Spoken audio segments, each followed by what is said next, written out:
High school is ending. The spirit bell that you guys rang in October wasn't a wedding bell, but a death knell. I mean, a part of you was rejoicing, ding dong, the witch is dead. But at the same time, fears were voicing. Skirting the future, we shyly tread. In some ways, this culmination is more confusing than celebratory. For all of senior year, we've been focused on the finish line, and yet we are blind to an inch beyond it. So busy staring at the checkered flag that we forgot to enjoy or even see the race. Interesting and fulfilling lives, while you, of course, remain cooped up with your parents. Those of us that had failed to discover deodorant in our middle school years were finally set straight around this point.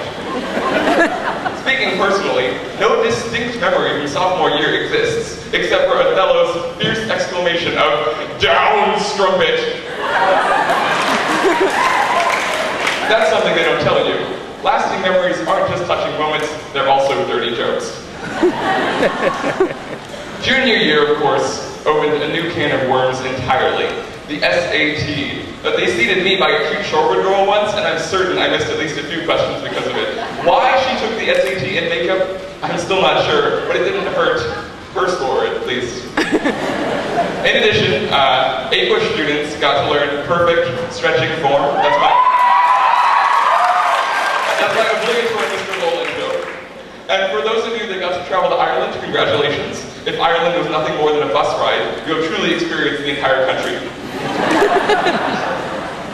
As soon as it began, 11th grade was over, and the beginning of the end was upon us.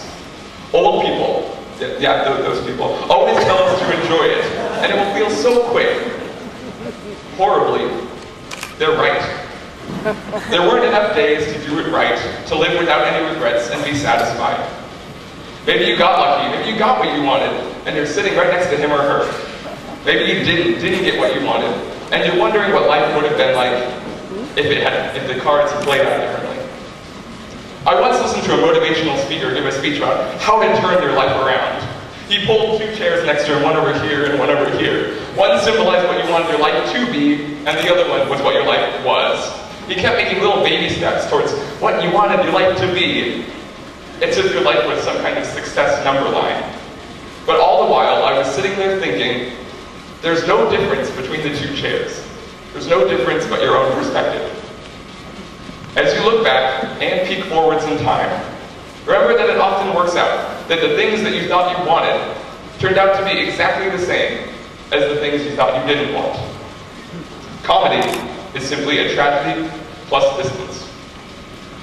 Still, some rules do apply. As we get older, it's important to consider the added responsibilities that weigh heavy upon us. For instance, it's now possible to be creepy. Remember, don't date 8th graders once you're out of high school. The simple and lasting rule to get you by, no matter how old you are, is divide your age by 2 and then add 7. If they're younger than that number, it's not okay. I see some of the parents doing the math in their head, and I immediately regret saying this.